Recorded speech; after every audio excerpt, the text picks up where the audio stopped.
নমস্কাৰ প্ৰিয় দৰ্শক, আপোনালোক সকলোকে আমাৰ চেনেল লাহুৰী আছামত আন্তৰিক স্বাগতম জনাইছোঁ। আজি আমি এটা অতি চমৎকাৰী আৰু গুৰুত্বপূৰ্ণ ভূগোলীয় ঘটনাৰ বিষয়ে আলোচনা কৰিবলৈ ওলাইছোঁ, যিয়ে আপোনাৰ জীৱন সম্পূৰ্ণৰূপে সলনি কৰিব পাৰে। সাৱধান হওক, কাৰণ 21 ছেপ্টেম্বৰ 2025 তাৰিখে এটা ভয়ংকৰ সূৰ্যগ্ৰহণ হ'বলৈ গৈ আছে। এই গ্ৰহণে 6টা ৰাশিৰ লোকৰ বাবে অপাৰ ধন সম্পদ, সৌভাগ্য আৰু সমৃদ্ধিৰ দুৱাৰ মুকলি কৰিব। আনহাতে 6টা ৰাশিৰ লোকে ডাঙৰ ক্ষতিৰ সন্মুখীন হ'ব পাৰে। এই বিশেষ ভিডিঅ'টোত আমি আপোনালোকক এই সূৰ্যগ্ৰহণৰ জ্যোতিষীয় আৰু আধ্যাত্মিক গুৰুত্ব, ইয়াৰ প্ৰভাৱ আৰু ভগৱান শিৱৰ কৃপাত জিলিকি উঠিবলগীয়া ৰাশিসমূহৰ বিষয়ে বিশদভাৱে জনাম। গতিকে অনুগ্ৰহ কৰি এই জ্ঞানবৰ্ধক ভিডিঅ'টো আৰম্ভৰ পৰা শেষলৈ মনোযোগেৰে চাওক, কাৰণ ই আপোনাৰ ভাগ্যক নতুন দিশ এটা দিব পাৰে। 2025 চনৰ দুটা সূৰ্যগ্ৰহণ হ'ব আৰু 21 ছেপ্টেম্বৰৰ এই গ্ৰহণ হ'ব বছৰৰ দ্বিতীয় আৰু শেষৰ সূৰ্যগ্ৰহণ। এই গ্ৰহণ আহিন মাহৰ অমাৱস্যা তিথিত হ'ব, যিটো এটা অতি পবিত্ৰ আৰু শক্তিশালী সময় বুলি গণ্য কৰা হয়। পিছৰ দিনৰ পৰা শাৰদীয় নৱৰাত্ৰিৰ শুভাৰম্ভ হ'ব, যিটো মা দুৰ্গাৰ কৃপা আৰু শক্তিৰ প্ৰতীক। ভাৰতীয় সময় অনুসৰি এই গ্ৰহণ সন্ধিয়া 5:30 আৰম্ভ হ'ব, ৰাতি 7:43 ইয়াৰ শীৰ্ষত উপনীত হ'ব আৰু ৰাতি 9:55 সমাপ্ত হ'ব। এই গ্ৰহণ মুখ্যতঃ অষ্ট্ৰেলিয়া, নিউজিলেণ্ড, দক্ষিণ প্ৰশান্ত মহাসাগৰ আৰু এণ্টাৰ্কটিকাত দেখা যাব। ভাৰতত এই গ্ৰহণ দেখা নাযায় যদিও ইয়াৰ ভাল বেয়া প্ৰভাৱ ভাৰতত সম্পূৰ্ণৰূপে পৰিব। জ্যোতিষীয় দৃষ্টিকোণৰ পৰা ইয়াৰ প্ৰভাৱ 12টা ৰাশিৰ ওপৰত পৰিব। ভাৰতত এই গ্ৰহণ দেখা নোযোৱাৰ বাবে সূতককাল মান্য নহ'ব। সূতককাল হৈছে গ্ৰহণৰ 12 ঘণ্টা আগৰ পৰা আৰম্ভ হোৱা সময়, য'ত ধৰ্মীয় কামৰ পৰা বিৰত থকা হয়। এই সময়ত গৰ্ভৱতী মহিলাসকলে বিশেষ সাৱধানতা অৱলম্বন কৰিব লাগে, যেনে ধাৰ থকা সঁজুলিৰ পৰা আঁতৰি থকা আৰু অধিক সময় ধ্যান আৰু প্ৰাৰ্থনাত কটোৱা।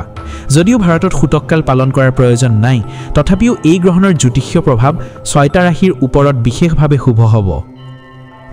সূৰ্যগ্ৰহণ এটা এনে ভূগোলীয় ঘটনা য'ত চন্দ্ৰই সূৰ্য আৰু পৃথিৱীৰ মাজত আহি পৰে, যাৰ ফলত কিছু সময়ৰ বাবে সূৰ্যৰ পোহৰ পৃথিৱীত নপৰে।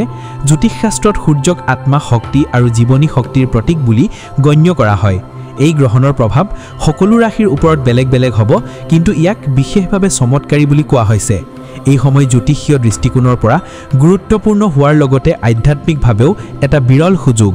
এই সময়ত ভগৱান শিৱৰ কৃপাত 6টা ৰাশিৰ ভাগ্য সম্পূৰ্ণৰূপে জিলিকি উঠিব। ভগৱান শিৱ, যাক ভোলেনাথ বুলি জনা যায়, তেওঁ ভক্তৰ ওপৰত সোনকালে সন্তুষ্ট হয় আৰু তেওঁলোকৰ জীৱনৰ পৰা সকলো কষ্ট, দুখ আৰু বাধা দূৰ কৰে। এই গ্ৰহণৰ সময়ত শিৱজীৰ পূজা আৰু ধ্যান কৰিলে আপুনি তেওঁৰ আশীৰ্বাদ অধিক পাব পাৰে। হিন্দু ধৰ্মত ভগৱান শিৱক সংহাৰক আৰু কল্যাণকাৰী দুয়োটা বুলি গণ্য কৰা হয়। তেওঁ নিজৰ ভক্তৰ বাবে অসীম কৃপা আৰু দয়াৰ সাগৰ।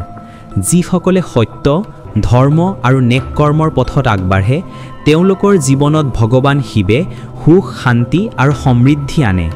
এই সূৰ্যগ্ৰহণৰ প্ৰভাৱত 6টা ৰাশি বিশেষভাৱে ভাগ্যৱান হ'ব। আহক জানো এই ৰাশিসমূহৰ বিষয়ে, যাৰ ওপৰত ভগৱান শিৱৰ কৃপা বৰষিব। 1 নম্বৰ, মকৰ ৰাশি। মকৰ ৰাশিৰ লোকসকল, এই সূৰ্যগ্ৰহণ আপোনালোকৰ বাবে সোণালী সুযোগ আনিব। ভগৱান শিৱৰ অপাৰ কৃপা আপোনালোকৰ ওপৰত সদায় থাকিব। এই সময়ত আপোনাৰ জীৱনত ধন লাভৰ প্ৰবল সম্ভাৱনা গঢ়ি উঠিছে। যদি আপুনি ব্যৱসায় কৰে, তেন্তে আপোনাৰ আয় অতি বৃদ্ধি পাব আৰু নতুন ব্যৱসায়িক সুযোগ আহিব। চাকৰিয়াল লোকৰ বাবে পদোন্নতি আৰু বেতন বৃদ্ধিৰ যোগ আছে। যিসকলে বিদেশত পঢ়া-শুনা বা চাকৰিৰ সন্ধানত আছে, তেওঁলোকৰ বাবে এই সময় অনুকূল। আপোনাৰ সকলো কাম সফল হ'ব আৰু জীৱনৰ পৰা দুখ কষ্ট দূৰ হৈ সুখ সমৃদ্ধি আহিব। এই সময়ৰ সুবিধা লওক আৰু ভগৱান শিৱৰ পূজা কৰক।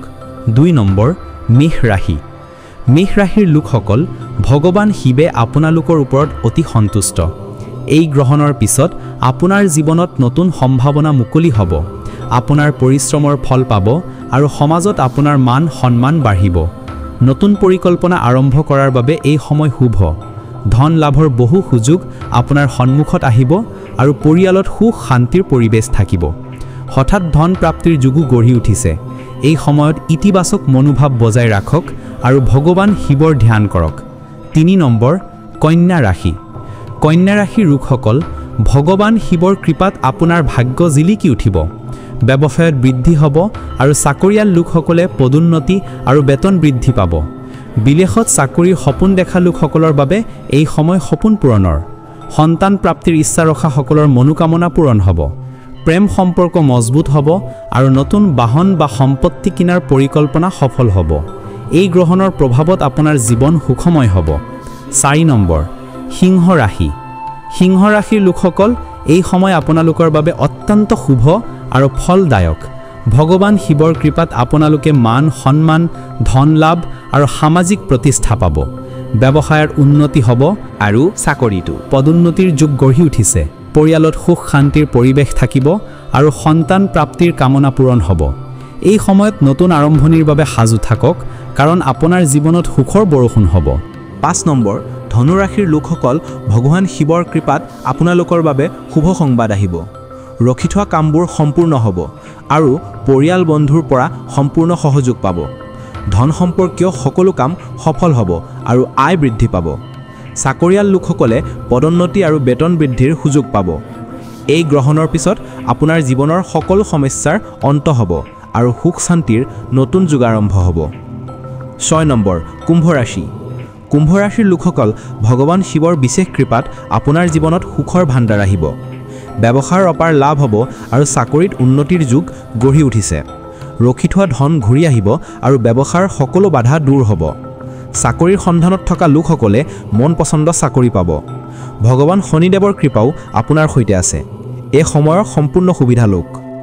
মিথুন ৰাশিৰ ওপৰত বিশেষ প্ৰভাৱ। মিথুন ৰাশিৰ লোকসকল, ভগৱান শিৱ আৰু শনিদেৱৰ কৃপাত আপোনাৰ জীৱনত সুখ সমৃদ্ধি আহিব। নতুন বাহন বা ঘৰ কিনাৰ পৰিকল্পনা সফল হ'ব। সন্তান প্ৰাপ্তিৰ ইচ্ছা পূৰণ হ'ব আৰু প্ৰেম সম্পৰ্ক অধিক মজবুত হ'ব। আপোনাৰ সকলো কাম সফল হ'ব আৰু জীৱনত নতুন সুখৰ আগমন হ'ব। এই সময় আপোনাৰ জীৱন সলনি কৰাৰ সময়। আৰু যিকেইটা ৰাশিৰ নাম ইয়াত উল্লেখ হোৱা নাই, সেই ৰাশিৰ লোকসকলেও নিশ্চয় মহাদেৱক ধ্যান কৰিব আৰু আপোনাৰো মনোকামনা পূৰণ হ'ব। এই সূৰ্যগ্ৰহণৰ সময়ত কিছু সাৱধানতা অৱলম্বন কৰাটো জৰুৰী। যদিও ভাৰতত এই গ্ৰহণ দেখা নাযায়, তথাপিও ইয়াৰ জ্যোতিষীয় প্ৰভাৱ থাকিব। এই সময়ত ভগৱান শিৱৰ পূজা কৰক, ওম নম শিৱায় মন্ত্ৰৰ জপ কৰক আৰু শিৱলিংগত জল নিবেদন কৰক। ইতিবাচক মনোভাৱ বজাই ৰাখক আৰু দান পুণ্যত সময় কটাওক। গৰ্ভৱতী মহিলাসকলে ধাৰালো সঁজুলিৰ পৰা আঁতৰি থাকক আৰু ধ্যান প্ৰাৰ্থনাত সময় কটাওক। এই গ্ৰহণৰ সময়ত শিৱজীৰ কৃপা পাবলৈ ৰুদ্ৰাক্ষৰ মালাৰে জপ কৰক আৰু দৰিদ্ৰসকলক খাদ্য বা বস্ত্ৰ দান কৰক। ইয়াৰ ফলত আপোনাৰ জীৱনত সুখ শান্তি অধিক বাঢ়িব। প্ৰিয় দৰ্শক, এই সূৰ্যগ্ৰহণে আপোনাৰ জীৱনত নতুন পোহৰ আনিব পাৰে। ভগৱান শিৱৰ কৃপাত মকৰ, মেষ, কন্যা, সিংহ, ধনু আৰু কুম্ভ ৰাশিৰ লোকৰ ভাগ্য জিলিকি উঠিব আৰু তেওঁলোকৰ জীৱনৰ পৰা সকলো কষ্ট দূৰ হ'ব। মিথুন ৰাশিৰ বাবেও এই সময় শুভ।